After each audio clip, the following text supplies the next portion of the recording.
2026 मध्ये पावसाळा कसा असणार याविषयी हवामान खात्याचा धक्कादायक खुलासा। 2026 मध्ये महाराष्ट्रातील अनेक जिल्ह्यांमध्ये सगळ्यात मोठा दुष्काळ पडणार। 2026 चा पावसाळा खूप भयंकर आहे, कारण प्रशांत महासागर आणि हिंदी महासागरात एक अशी विचित्र परिस्थिती निर्माण झाली आहे की ज्यामुळे देशाचा 2026 चा पावसाळा अतिशय वेगळ्या पद्धतीने असणार आहे।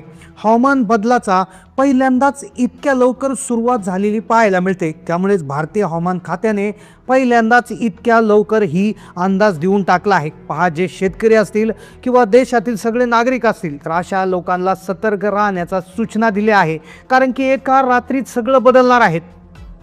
कारण 7 मॉडेल्सनी 2026च्या पावसाळ्याचा जो अंदाज दिलाय तो अतिशय भयानक निघालाय, ज्यामध्ये 2026ला ज्या जिल्ह्यांमध्ये अजिबात पाऊस पडणार नाहीये, तर काही जिल्ह्यामध्ये थोडासा पाऊस पडेल, तर काही जिल्ह्यामध्ये प्रचंड दुष्काळ पडणार आहे। हा पाऊस नेमकं केव्हा सुरू होणार व त्यानंतर सुरू झाल्यावर हा विश्रांती केव्हा घेणार आणि विश्रांतीनंतर केव्हा सुरू होणार, अशा सगळ्या तारखांचा एक अंदाज या ठिकाणी समोर आलेला आहे। पहा, 2025ला जरी जरा समाधानकारक पाऊस पडला असला तरी 2026ची परिस्थिती अत्यंत विचित्र आहे। त्यामुळेच भारतीय हवामान खात्यानं ही अत्यंत अर्जंट सूचना दिलेली आहे। त्यामुळेच आज या व्हिडिओमध्ये आपण पाहणार आहोत की महाराष्ट्रामध्ये 2026चा पावसाळा कशा पद्धतीने असणार, 7 मॉडेल्सनी नेमकं काय सांगितलेलं आहे, कोणत्या जिल्ह्यांमध्ये दुष्काळ पडेल अशी जिल्ह्यांची यादी समोर आली आहे, कोणत्या तारखेला पावसाळा सुरू होतोय व त्यानंतर तो विश्रांती केव्हा घेतोय आणि विश्रांतीनंतर पुन्हा कधी सुरू होतोय,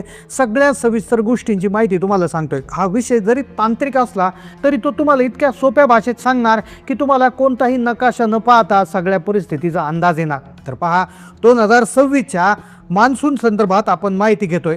2025 मध्ये देखील एक प्रकारची अफवा उठली होती की 25ला पाऊस कमी होणार, पण सुरुवातीला थोडासा अवकाळी पाऊस झाला, त्यानंतर मध्ये 2 महिने गॅप घेतला, पण त्यानंतर जो पाऊस झाला की अक्षरशः मराठवाड्यासह इतर जिल्हे देखील झोडपून काढले। मग अशाच प्रकारचा विध्वंसक पाऊस यावेळेस होईल का, तर यावेळेसही असेच बरेच प्रकारचे अंदाज निघून आलेले आहेत। तर यावेळेस सगळ्यात महत्त्वाचे 3 अंदाज आलेले आहेत, तर त्यातला पहिला अंदाज जो आहे तो अतिशय महत्त्वाचा आहे आणि ज्याच्या माध्यमातूनच कोणत्या जिल्ह्यामध्ये पाऊस कमी होणार त्याची यादी समोर येते। पहा, 2026च्या या मान्सून हंगामाच्या कालावधीमध्ये एल निनो ची परिस्थिती निर्माण होण्याची शक्यता वर्तवण्यात आली। आता पहा, हे जे वर्ष आहे हे एल निनोचं वर्ष आहे। पहा, भारताच्या मान्सूनवर त्याचा विपरीत परिणाम होणार आहे, म्हणजे दुष्काळ पडतो हे शक्य झालेलं आहे। गेल्या जवळपास 50 वर्षाचा अभ्यास जर केला तर गेल्या 50 वर्षामध्ये 3 ते 4 वेळा एल निनो सक्रिय झाला होता आणि त्यावेळेस महाराष्ट्राच्या कोणत्या जिल्ह्यामध्ये काय झालं होतं हे जर आपण लक्षपूर्वक बघितलं तर आपल्याला यावेळेस एल निनो आल्यावर कोणत्या जिल्ह्यात पाऊस जास्त पडेल आणि कोणत्या जिल्ह्यात कमी पडेल याचा अंदाज येऊ शकतो। तर त्याचीच यादी तुम्हाला व्हिडिओमध्ये पुढे सांगणार आहे। पहा, शेतकऱ्यांची नागरिकांची धाकधूक वाढवणारा अंदाज समोर आला आहे। पहा, आज आपली महाराष्ट्रातली अशी शेती आहे की जी 51% अजूनही पावसाच्या पाण्यावर अवलंबून आहे। मग नक्की समुद्रामध्ये नेमकं काय घडतंय, एल निनो आणि ला निना म्हणजे काय, महाराष्ट्रातल्या 36 जिल्ह्यापैकी कोणत्या जिल्ह्यावर परिणाम होणार, सगळी सविस्तर माहिती आपण पाहतोय। आता लक्षात घ्या, हा एल निनो आणि ला निना हे नेमकं काय असतं हे आपल्याला थोडंसं समजून घ्यावं लागेल। आणि त्यानंतर मागच्या काही वर्षामध्ये म्हणजे 1970 मध्ये 80 मध्ये ज्यावेळेस ला निना किंवा एल निनो आला होता तर तेव्हा भारतातल्या कोणत्या जिल्ह्यात दुष्काळ पडला होता याची माहिती पुढे घेतोय। पण तांत्रिक बाबी एकदा लक्षात घ्या, एल निनो जो असतो तो म्हणजे समुद्राला आलेला एक ताप असतो। लक्षात घ्या, जेव्हा प्रशांत महासागराच्या पृष्ठभागाचं पाणी सरासरीपेक्षा गरम होतं, म्हणजे 0.5 अंश सेल्सिअसनं वाढतं, तर त्याला एल निनो म्हणतात। एल निनो म्हणजे काय की समुद्राचं पाणी प्रमाणापेक्षा गरम होणे, त्याचं तापमान वाढणे, त्याला म्हणतो एल निनो।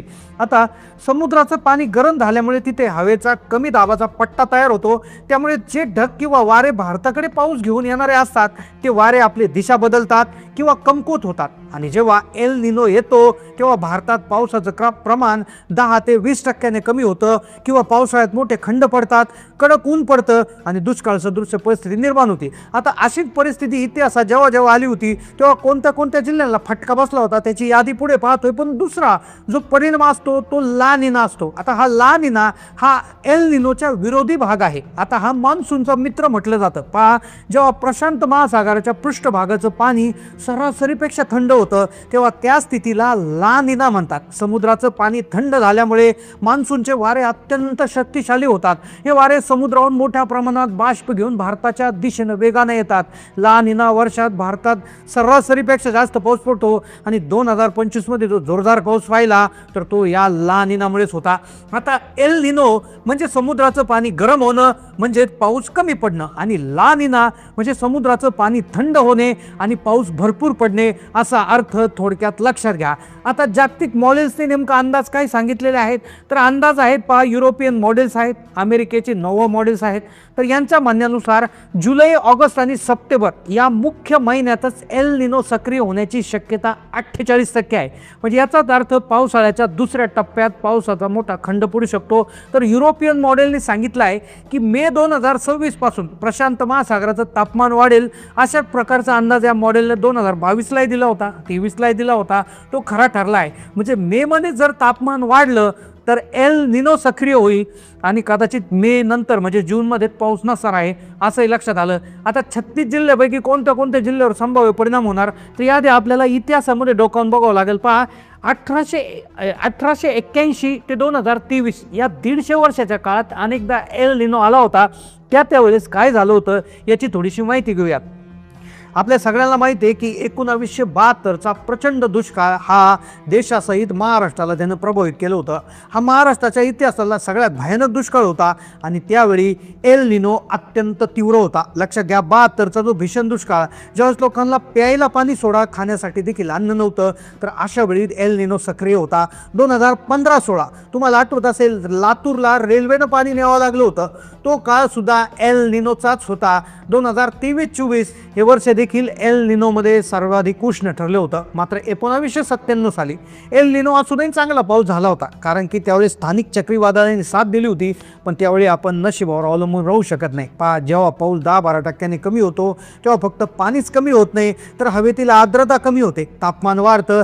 शास्त्रज्ञ रॉक्सी मॅथ्यू कोल यांच्या मते 2026 मध्ये एल निनो सक्रिय झाला तर उन्हाचा तडाखा वाढेल आणि महाराष्ट्रात 47% लोकसंख्या जी आहे ती शेतीवर अवलंबून आहे. जर जूनमध्ये वेळेवर पाऊस आला नाही तर शेतकऱ्यांनी पेरण्या केल्या तर जुलै ऑगस्टमध्ये पावसानं ओढवली तर दुबार पेरण्याचं संकट ओढवू शकतं. हवामान खात्याने दिलेला हा प्राथमिक अंदाज आहे.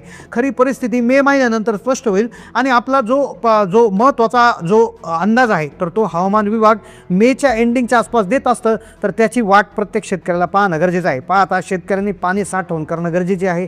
पिकाची निवड, कमी पाण्यात येणाऱ्या पिकाची निवड करणं गरजेचं आहे. हवामानाच्या अंदाजावर प्रॉपर लक्ष ठेवणं गरजेचं आहे, कारण की त्यावरूनच पीक कधी लावायचं, कधी पेरणी करायची, जेणेकरून दुबार पेरणीची वेळ येणार नाही अशी माहिती शेतकऱ्यांनी घ्यायची आहे. 2026चा मान्सून लहरी असणं हे निश्चित आहे. एल निनोचं सावट जरी असलं तरी आधुनिक तंत्रज्ञान, अचूक हवामान अंदाजाच्या मदतीने आपण या संकटाचा सामना करू शकतो. हा अंदाज आपल्याला घाबरवण्यासाठी नसून सावध करण्यासाठी आहे. सावध असतो तोच सुखी असतो या म्हणीप्रमाणे जर आतापासूनच आपण पाण्याच्या आणि पिकाचं नियोजन केलं तर संभाव्य दुष्काळाची तीव्रता आपण नक्कीच कमी करू शकतो. येणाऱ्या काळात हवामानाचे जे काही नवीन अपडेट्स असतील ते आम्ही तुमच्यापर्यंत पोहोचवत राहू. हा व्हिडिओ जास्तीत जास्त शेतकरी बांधवांपर्यंत शेअर करा, जेणेकरून त्यांनाही या परिस्थितीची कल्पना येईल. व्हिडिओ आवडला असेल लाईक करा, चॅनलला नवीन असाल तर सबस्क्राईब करा. धन्यवाद.